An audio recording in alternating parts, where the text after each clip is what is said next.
In the heart of the exclusion zone, beneath the fractured carcass of reactor number 4, there's a void no official record dares to touch. A pocket of earth sealed under concrete and molten metal, where maps end and speculation begins. They say a laboratory once breathed there, unnamed, unnumbered, as if the Soviets themselves feared to write it down. If it existed, what they tested wasn't meant to improve a power station. It was meant to rewire the future. On the blueprints, those depths should be nothing more than service tunnels and cable trunks. A lattice of pipes feeding the turbine hall.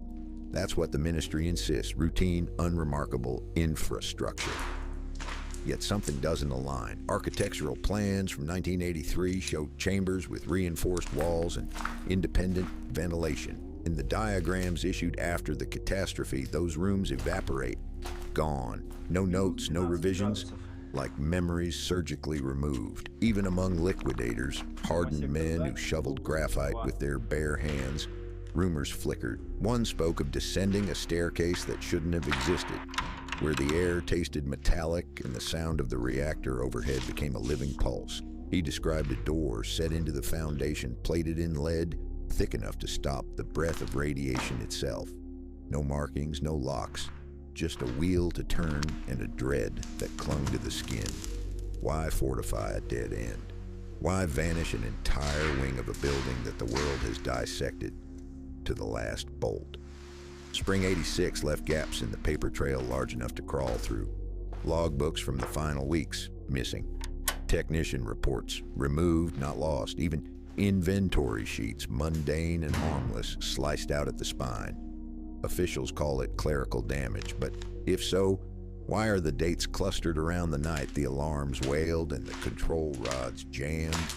Somewhere in that erased sector is an answer no commission has ever offered.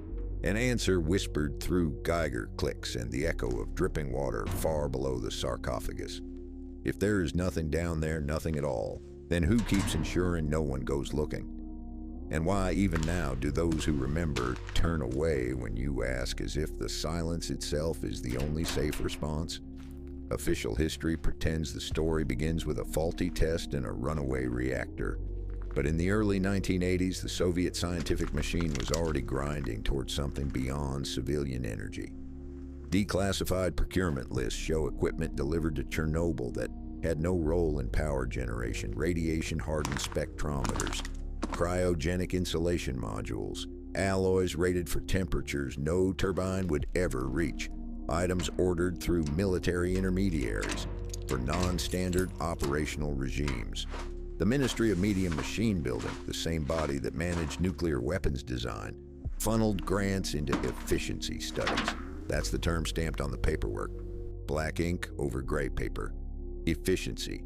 Yet invoices mention test arrays, composite lattices, coolant formulations, engineered to endure flux levels found only in reactors pushed far past safety thresholds. Lines are redacted in thick strokes, names amputated from context. Whoever the authors were, they were not power plant engineers. Fragments of internal memos surface in private collections, bought quietly by historians and journalists. One scrap dated February 1986 references phase gamma and the necessity of below-grade containment. Another warns that upcoming trials require isolation from upper structures.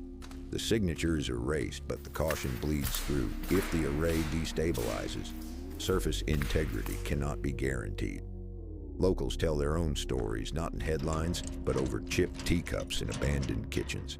They speak of trucks arriving at night, canvas-covered containers rolled into service shafts, soldiers posted at stairwells with orders not to speak. A nurse from the Pripyat clinic remembers treating an engineer whose palms blistered as if from sunburn, though he swore he'd never left the shade. We all understood, she recalls. Understanding was the one thing we weren't allowed. Stalkers, those who trespass the zone today, describe places where the dosimeter's click mutates into a steady howl. Tables buckled from heat, instrumentation fused like melted wax. On one rusted panel, a word etched by hand. Storonium zaboroneno. Навіть тепер. No outsiders. Even now. Tour guides dismiss these accounts as inventions, as thrill-seeking folklore. Yet their routes detour sharply around certain corridors. and questions earn a smile that never reaches the eyes. Competing theories gather like dust on the control room console. A sober hypothesis accelerated materials research, racing to solve the RBMK's flaws before the West could point them out. A darker one, a classified defense initiative using the reactor as a crucible to forge substances meant for warheads or orbital shielding. The most outlandish, whispered, never written, claims a prototype reactor nested beneath the main core. Compact, experimental, the ghost heartbeat under the giant's ribs. No proof, no confession, only patterns of absence, as if someone curated the void. And when you trace those absences, missing blueprints, excised ledger entries, personnel files terminated days before the explosion, the trail tightens into a single unsettling thought. Whatever was down there was deemed more dangerous than the meltdown itself. Night in the zone doesn't fall, it congeals, as if the darkness is a substance thick enough to taste. The research team, 3 archivists, a geologist, and a former plant electrician, entered under cover of that darkness in 2004, carrying permits that would crumble under scrutiny. They weren't thrill seekers. They were hunting the missing rooms. Their guide, a man known only as So-Call, walked with a limp that never slowed him. He'd survived the cleanup, his lungs seasoned with dust from the sarcophagus. He led them past the skeletal cooling towers, through a breach in the perimeter fence patched with barbed wire and wishful thinking. Every step was measured. The Geiger counter at his hip chirped like a nervous bird. Inside the turbine hall, the air smelled of rust and drowned electricity. Broken cranes dangled overhead like relics of a dead religion. So-Call motioned downward. "What you want," he said, voice scraped thin, "is below the pump rooms." No bravado, no mystery in his tone, only reluctance, like a man guiding strangers through a cemetery where his friends lay unmarked. They reached a service hatch sealed with a chain long ago devoured by corrosion. A kick, a shower of flakes, and the path yawned open. The descent was steep. The world above faded into a whisper of wind on torn metal. The lowest landing didn't match any blueprint. Concrete walls, yes, but too smooth, as if poured more recently than the explosion, and reinforced with alloy ribs unlike any Soviet standard. The electrician's flashlight slid across symbols stenciled in yellow. Triangles within triangles, not radiation warnings, but patterning from some internal code. Their guide didn't translate. He wouldn't look directly at them. The corridor bent like a spinal column, each segment sealed by blast doors propped open with rusted jacks. Their edges were melted, not cut, like wax bowed by a flame. Strips of lead-lined plating lay scattered, peeled from the walls. The geologist knelt, ran a gloved thumb across the metal. "This wasn't from the collapse," she muttered. "This was deliberate." A chamber widened ahead. Lab benches overturned, glass fractured into glitter on the floor. The remains of cooling units squatted in the corners, hoses curling like petrified serpents. A panel on the far wall bore hooks where identification placards once hung. Now only outlines remained, ghost shapes of names scraped away. Papers lay fused to the tiles, ink boiled into inky bruises, and in the center, a rectangular pit ringed in carbon scoring. Not a reactor. Too small. Not a furnace. There were no vent stacks. Something else. The archivist snapped a photo. His camera screen glitched into static, cycling white and black before rebooting. He tried again. Same result.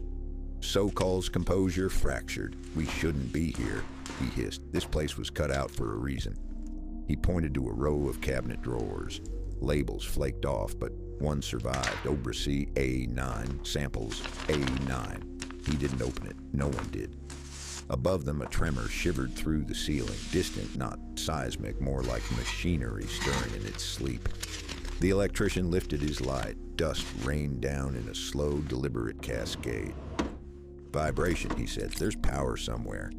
Something's drawing current." The team exchanged a glance. The pit, the melted doors, the unusual alloys. They weren't artifacts of an accident. They suggested continuity, as if the experiment hadn't ended when the reactor tore itself apart, merely paused. Then the guide's dosimeter wailed, a long, unbroken shriek, not the chatter of ambient contamination, a surge. The sound carved through the chamber, urgent and pleading. Sokol backed away, pale under the beam of the flashlight. "Whatever they started," he whispered, voice cracking like old paint, "it didn't die with them." And as the lights flickered once, then again, the unspoken settled on every tongue. Maybe the disaster wasn't the end of the secret. Maybe it was what the secret required. The tremor faded, leaving a silence that felt engineered, an absence calibrated like an experiment. The archivist lowered his camera. In the pit, heat bloomed, rippling the air. The tiles glimmered faintly as if dust motes caught light no one else could see. Sokol bolted, no warning, just flight, boots on concrete. The team followed, dread tightening around their throats.